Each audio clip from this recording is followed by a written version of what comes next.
पिंपरी चिंचवड शहरातील भोसरी परिसरात महिलेची निर्गुण हत्या करणाऱ्या आरोपीला गुन्हे शाखेच्या पथकाने अटक केली आहे। रामकिशन शंकर शिंदे असे आरोपीचे नाव असून पूजा राजकिशोर प्रसाद असे मृत महिलेचे नाव आहे।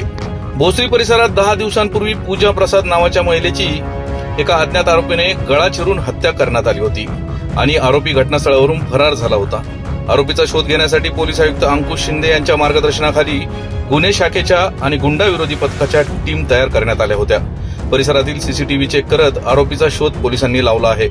आरोपी रवी किशन हा काही दिवसांपूर्वी पुणे शहरात आला होता। एका कंपनीत कामावर असताना नोकरीवरून काढून टाकण्यात आले। पैशाची गरज भासत असल्याने आणि दारूच्या नशेत आरोपीने चोरीच्या माध्यमातून पैसे कमवण्याच्या उद्देशाने तो पूजा प्रसाद यांच्या ब्युटी पार्लरमध्ये शिरला होता।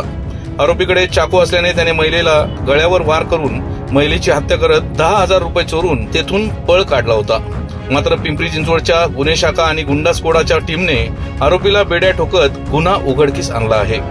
रामकिशन शंकर शिंदे याच्यावर इतर चोरीचे गुन्हे दाखल आहे। पुढील तपास पोलीस करीत आहे। याच बातमीचा आढावा घेतला आहे आमचे प्रतिनिधी भानुदास हिवराळे यांनी। पाहुयात। पिंपरी चिंचवड पोलीस आयुक्तालयामधील भोसरी पोलीस स्टेशनच्या अंतर्गत दिनांक 16/8/22 रोजी महिला नामी पूजा प्रसाद या महिलेचा सकाळच्या वेळेलाच अज्ञात इसमांनी तिच्या दुकानामध्ये अत्यंत निर्भीडपणे खून करण्यात आलेला होता आणि हे अत्यंत संवेदनशील असे प्रकरण होतं, कारण ती महिला दुकानामध्ये एकटीच होती। त्याच्यानंतर याचा शोध घेत असताना अत्यंत अडचणीचा सामना करत आमच्या सर्व टीम माननीय पोलीस आयुक्त होत्या। त्याच्यामध्ये गुंडा विरोधी पथक जे आमचं आहे त्या पथकाने या प्रकरणाचा जवळपास 10 दिवस अत्यंत सखोल पद्धतीने तपास केला।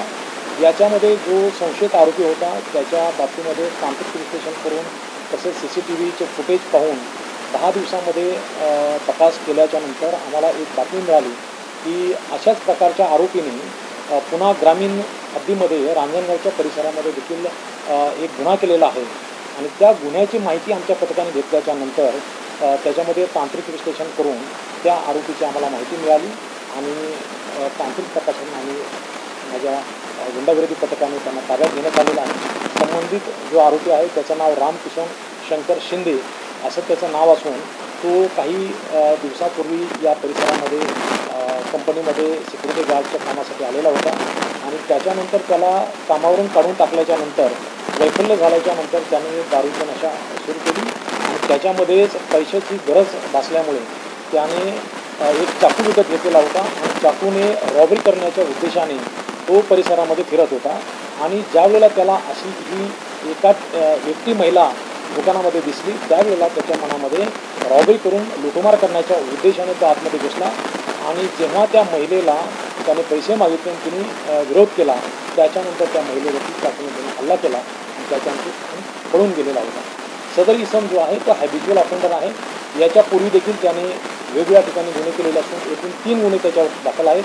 मोबाईल घेऊन पळून जाणे, फसवणूक करणे, अशा प्रकारचे आणि रॉबरी करणे अशा प्रकारचे तिथे मोडस ऑपरेंडी आहे। त्याला लवकरात लवकर ताब्यात घेतल्यामुळे पुढे होणारे जे गुन्हे आहेत ते निश्चितपणे आमच्या पथकाने टाळण्याचा प्रयत्न केलेला आहे, कारण हा जो आरोपी आहे अत्यंत अशा प्रकारचे गुन्हे करण्यामध्ये तरबेज आरोपी आहे आणि हा वेळीच पकडून घेण्यामध्ये माझ्या सर्व गुंडा विरोधी पथक त्यांचे नेते माने आणि माझे सर्व अंमलदार यांनी अत्यंत चांगली कामगिरी माननीय पोलीस आयुक्त सरांचे मार्गदर्शन